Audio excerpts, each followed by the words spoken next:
இயேசு கிறிஸ்துவில் மிகவும் அன்பானவர்களே, யாக்கோபு நிருபத்தின் 5ஆம் அதிகாரத்தின் வேத தியான பகுதிக்கு உங்களை அன்புடன் வரவேற்கிறேன். 5ஆம் அதிகாரத்தை 5 பிரிவுகளாக பிரித்து தியானிக்கலாம். முதல் பகுதி 1ஆம் வசனத்திலிருந்து 6ஆம் வசனம் வரைக்கும் செல்வந்தர்களுக்கான எச்சரிக்கையை படிக்கின்றோம். 2வது பகுதி 7ஆம் வசனத்திலிருந்து 11ஆம் வசனம் வரைக்கும் பொறுமையாயிருங்கள் என்பதை கற்றுக்கொள்ளுகின்றோம். 3வது பகுதி 12வது வசனம் சத்தியம் பண்ணாதிருங்கள் என்பதை கற்றுக்கொள்ளுகின்றோம். 4வது பகுதி 13ஆம் வசனத்திலிருந்து 18ஆம் வசனம் வரைக்கும் விசுவாசமுள்ள ஜெபத்தை குறித்து நாம் கற்றுக்கொள்ளுகின்றோம். 5வது பகுதி 19ஆம் வசனத்திலிருந்து 20ஆம் வசனம் வரைக்கும் வழிதப்பி போனவனை திருப்புவதை குறித்து கற்றுக்கொள்ளுகின்றோம். இந்த அதிகாரம் நமக்கு அநேக பேச்சு, ஜெபம், பொறுமை, வழிகாட்டி போன்றவற்றை கற்றுத்தருகிறது. முதல் பகுதியிலே செல்வந்தர்களுக்கான எச்சரிக்கையை குறித்து 1வது வசனத்தில் ஐஸ்வர்யவான்களே கேளுங்கள், உங்கள் மேல் வரும் நிர்பந்தங்கள் நிமித்தம் அலறி அழுங்கள். 2ஆம் வசனம் உங்கள் ஐஸ்வர்யம் அழிந்து உங்கள் வஸ்திரங்கள் பொட்டெறிந்து போயின, உங்கள் பொன்னும் வெள்ளியும் துருப்பிடித்தது, அவைகளிலுள்ள துரு உங்களுக்கு விரோதமாக சாட்சியாயிருந்து அக்கினியைப் போல உங்கள் மாம்சத்தை தின்னும், கடைசி நாட்களிலே பொக்கிஷத்தை சேர்த்தீர்கள் என்று எச்சரிக்கையாக சொல்லப்பட்டிருக்கிறது. இந்த புத்தகம் எழுதப்பட்ட காலத்திலிருந்து 10 ஆண்டுகளுக்கு உள்ளாக எருசலேம் திரும்பவுமாய் பெரிய பிரச்சனைகளை எதிர்கொண்டு அழிக்கப்பட்டதை நாம் பார்க்க முடிகின்றது. நம்முடைய பொக்கிஷங்களை என்ன செய்ய வேண்டும் என்பதை குறித்து நம்முடைய நாதராகிய இயேசு கிறிஸ்து மத்தேயு 6ஆம் அதிகாரத்தின் 19-20ஆம் வசனங்களிலே பூமியிலே உங்களுக்கு பொக்கிஷங்களை சேர்த்து வைக்க வேண்டாம், இங்கே பூச்சியும் துருவும் அவைகளை கெடுக்கும், இங்கே திருடரும் கன்னமிட்டு திருடுவார்கள், பரலோகத்திலே உங்களுக்கு பொக்கிஷங்களை சேர்த்து வையுங்கள், அங்கே பூச்சியாவது துருவாவது கெடுக்கிறதும் இல்லை, அங்கே திருடர் கன்னமிட்டு திருடுகிறதும் இல்லை. ஆகவே நம்முடைய பொக்கிஷங்களை கர்த்தருடைய ராஜ்யத்தின் விஸ்தாரத்திற்காக அவருடைய நாம மகிமைக்காக பயன்படுத்த வேண்டும் என்பதை இதிலிருந்து நாம் கற்றுக்கொள்கின்றோம். அதே போல 1 தீமோத்தேயு 6ஆம் அதிகாரம் 17 19ஆம் வசனம் வரைக்கும் நாம் படிக்கும்போது ஐஸ்வர்யத்தை குறித்து அநேக காரியங்கள் சொல்லப்பட்டிருக்கிறது. ஒரு முக்கியமான செய்தி, நிலையற்ற ஐஸ்வர்யத்தின் மேல் நம்பிக்கை வையாமலும் நாம் அனுபவிக்கிறதற்கு சகலவித நன்மைகளையும் நமக்கு சம்பூரணமாய் கொடுக்கிற ஜீவனுள்ள தேவன் மேல் நம்பிக்கை வைக்க வேண்டும். ஐஸ்வர்யவான்கள் தங்களுடைய ஐஸ்வர்யத்தின் மேல் நம்பிக்கை வைக்காதபடி கர்த்தர் மேல் முழுமையாய் நம்பிக்கை வைத்து நன்மை செய்யவும் நற்கிரியைகளில் ஐஸ்வர்யவான்களாகவும் தாராளமாய் கொடுக்கிறவர்களும் உதாரண குணமுள்ளவர்களுமாய் இருக்கவும் நித்திய ஜீவனை பற்றி கொள்ளும்படி வருங்காலத்திற்காக தங்களுக்கு நல்ல ஆதாரத்தை பொக்கிஷமாக வைக்கவும் வேண்டும் என்பதை வேதம் நமக்கு கற்றுத்தருகிறது. அப்படியே ஐஸ்வர்யவான்கள் கர்த்தர் தங்களுக்கு கொடுத்தவற்றை கர்த்தருடைய நாம மகிமைக்காக அவர்கள் வைத்து கொள்ள வேண்டும் என்பதை இந்த வசனங்கள் நமக்கு தெளிவாக கற்றுத்தருகிறது. ஏனென்றால் செல்வத்தினால் பெருமையுற்று மற்றவர்களுக்கு தங்கள் செல்வத்தை கொண்டு தொல்லை தருவது உலகத்தில் உள்ள அநேகருடைய வழக்கம். ஆனால் ஐஸ்வர்யவான்களாகிய நாம் எப்படி இருக்க வேண்டும் என்பதற்கு இந்த வேத வசனங்கள் நமக்கு தெளிவான விளக்கங்களை தருகிறதை நாம் பார்க்க முடிகின்றது. 2வது பகுதியாய் கர்த்தருடைய வருகைக்காக பொறுமையுடன் காத்திருப்பதை குறித்து 7ஆம் வசனத்திலிருந்து 11ஆம் வசனம் வரைக்கும் உள்ள பகுதியிலே கற்றுக்கொள்கிறோம். நமக்கு எடுத்துக்காட்டாக ஒரு விவசாயி மழைக்காக காத்திருந்து பொறுமையாக அதன் பலனுக்காக பணி செய்கிறதை குறித்து நாம் பார்க்க முடிகின்றது. 7வது 8வது வசனங்களிலே சகோதரரே, கர்த்தர் வருமளவும் நீடிய பொறுமையாயிருங்கள், இதோ பயிரிடுகிறவன் பூமியின் நற்பலனை அடைய வேண்டுமென்று முன்மாறியும் பின்மாறியும் வருமளவும் நீடிய பொறுமையோடே காத்திருக்கிறான், நீங்களும் நீடிய பொறுமையோடிருந்து உங்கள் இருதயங்களை ஸ்திரப்படுத்துங்கள், கர்த்தரின் வருகை சமீபமாய் இருக்கிறது. கர்த்தருடைய வருகை சமீபமாய் இருக்கின்றபடியினாலே, எப்படி ஒரு விவசாயி ஏற்ற காலத்தில் விளையும் என்று காத்திருக்கும் போது சும்மா இருக்காதபடி தான் நடுகின்றான், களை பிடுங்குகின்றான், நீர் பாய்ச்சுகின்றான், பாதுகாக்கின்றான், உரமிடுகின்றான், தொடர்ந்து அதை அறுவடை செய்து வைப்பதற்கான இடங்களை தயார் செய்கின்றான் போன்ற செயல்களிலே தொடர்ந்து ஈடுபட்டு கொண்டே இருக்கின்றார்கள்.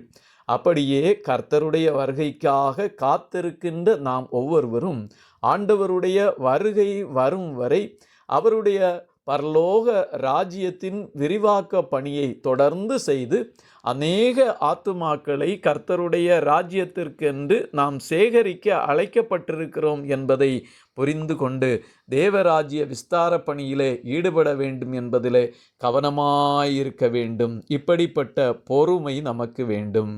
எபிரேயர் 10ஆம் அதிகாரம் 36, 37 வசனங்களிலே, நீங்கள் தேவனுடைய சித்தத்தின்படி செய்து வாக்குத்தத்தம் பண்ணப்பட்டதை பெறும்படிக்கு பொறுமை உங்களுக்கு வேண்டியதாயிருக்கிறது. வருகிறவர் இன்னும் கொஞ்ச காலத்தில் வருவார், தாமதம் பண்ணார். ஆண்டவர் இயேசு கிறிஸ்து வருவார், அவர் தாமதம் பண்ணார். ஆனால் நமக்கு பொறுமை வேண்டியதாயிருக்கிறது. அப்போது வாக்குத்தத்தம் பண்ணப்பட்டதை நமக்கு தருவார். 9வது வசனத்திலே, இதோ நியாயாதிபதி வாசற்படி அண்டையில் நிற்கிறார். ஆண்டவர் இயேசு கிறிஸ்துவுடைய வருகை சமீபம், வாசலருகே நிற்கிறார். ஒருவேளை இன்றோ நாளையோ அல்லது அடுத்த வாரமோ அடுத்த மாதமோ அடுத்த வருடமோ நமக்கு தெரியாது. அவர் எந்த நேரமும் வாசல் திறக்கப்பட்டு நம்மை சந்திப்பதற்கு வரலாம். நாம் ஆயத்தமாய் இருக்க வேண்டும். இந்த ஆயத்தத்தை குறித்து சொல்லும்போது தொடர்ந்து 11வது வசனத்திலே யோபின் பொறுமையை கேள்விப்பட்டிருக்கிறீர்கள் என்று எடுத்துக்காட்டாக சொல்லப்பட்டிருக்கிறது. யோபின் பொறுமையை குறித்து நாம் யோபின் புஸ்தகம் 2ஆம் அதிகாரம் 9, 10 மற்றும் அநேக வசனங்களிலே படிக்கின்றோம். எத்தனை துன்பங்கள் வந்தாலும், நிந்திக்கப்பட்டாலும், தான் அனைத்தையும் இழந்து போனாலும் தன்னுடைய மனைவிக்கு அவர் சொன்ன செய்தி, நீ பைத்தியக்காரி பேசுகிறது போல பேசுகிறாய். தேவன் கையிலே நன்மையை பெற்ற நாம் தீமையையும் பெற வேண்டாமோ என்றான். இவைகள் எல்லாவற்றிலும் யோபு தன் உதடுகளினால் பாவம் செய்யவில்லை. தன்னுடைய உதடுகளினால் பாவம் செய்யாத பொறுமையை காத்து கொண்டார். கர்த்தர் மிகுந்த உருக்கமும் இரக்கமும் உள்ளவர். ஆனபடியினாலே யோபினுடைய வாழ்க்கையின் முடிவை நாம் கண்டிருக்கின்றோம். இரண்டத்தனையான ஆசீர்வாதத்தை பெற்றுக்கொண்டார். நம்முடைய வாழ்க்கையிலும் ஆண்டவருடைய திரு வருகைக்காக நாம் பொறுமையோடு காத்திருந்து அதை பெற்றுக்கொள்ள வேண்டும் என்பதற்காகவும், அதற்காக ஆயத்தமாகி அநேகரை ஆயத்தப்படுத்த வேண்டும் என்பதையும் நாம் கற்றுக்கொள்ளுகின்றோம். 3வது பகுதியாய் சத்தியம் பண்ண வேண்டாம், ஆணையிட்டு கொடுக்க வேண்டாம் என்பதை குறித்து கற்றுக்கொள்ளுகின்றோம். 5ஆம் அதிகாரம் 12ஆம் வசனத்திலே, விசேஷமாய் என் சகோதரரே, வானத்தின் பேரிலாவது பூமியின் பேரிலாவது வேறெந்த ஆணையினாலாவது சத்தியம் பண்ணாதிருங்கள். நீங்கள் ஆக்கினைக்குள்ளாக தீர்க்கப்படாதபடிக்கு உள்ளதை உள்ளதென்றும் இல்லதை இல்லதென்றும் சொல்ல கடவீர்கள். இது இயேசு கிறிஸ்துவானவர் பிரசங்கித்த மலை பிரசங்கத்திலே உள்ள ஒரு பகுதி. மத்தேயு 5ஆம் அதிகாரம் 34ஆம் வசனத்திலிருந்து தொடங்கி 37ஆம் வசனம் வரைக்கும் உள்ள பகுதியிலே இரட்சகராகிய இயேசு கிறிஸ்து இதை போதித்திருக்கிறார். பரிச்சேதம் சத்தியம் பண்ண வேண்டாம், வானத்தின் பேரில் சத்தியம் பண்ண வேண்டாம், அது தேவனுடைய சிங்காசனம். பூமியின் பேரிலும் சத்தியம் பண்ண வேண்டாம், அது அவருடைய பாதபடி. எருசலேமின் பேரிலும் சத்தியம் பண்ண வேண்டாம், அது மகாராஜாவினுடைய நகரம். உன் சிரசின் பேரிலும் சத்தியம் பண்ண வேண்டாம், அதன் ஒரு மயிரையாவது வெண்மையாக்கவும் கருப்பாக்கவும் உன்னால் கூடாதே. உள்ளதை உள்ளதென்றும் இல்லதை இல்லதென்றும் சொல்லுங்கள். இதற்கு மிஞ்சினது தீமையினால் உண்டாயிருக்கும். மிக மிக தெளிவாக இந்த வேத வசனங்கள் நாம் சத்தியம் பண்ண வேண்டாம், ஆணையிட வேண்டாம் என்பதை தெளிவுபடுத்துகின்றது. ஆகவே உள்ளதை உள்ளதென்றும் இல்லதை இல்லதென்றும் சொல்லுவதற்கு கற்றுக்கொள்ளுவோம், அப்படியே செய்வோமாக. 4வது பகுதியான விசுவாசமுள்ள ஜெபம் 13ஆம் வசனத்திலிருந்து 18ஆம் வசனம் வரைக்கும் சொல்லப்பட்டிருக்கிறது. 13ஆம் வசனத்திலே, உங்களில் ஒருவன் துன்பப்பட்டால் ஜெபம் பண்ண கடவன், ஒருவன் மகிழ்ச்சியாயிருந்தால் சங்கீதம் பாட கடவன். 14ஆம் வசனத்திலே, உங்களில் ஒருவன் வியாதிப்பட்டால் அவன் சபையின் மூப்பர்களை வரவழைப்பானாக, அவர்கள் கர்த்தருடைய நாமத்தினாலே அவனுக்கு எண்ணெய் பூசி அவனுக்காக ஜெபம் பண்ண கடவர்கள். துன்பப்படும் போது தேவனை நோக்கி ஜெபம் பண்ண வேண்டும் என்பதை சங்கீதங்களிலே பல முறை படித்திருக்கிறோம்.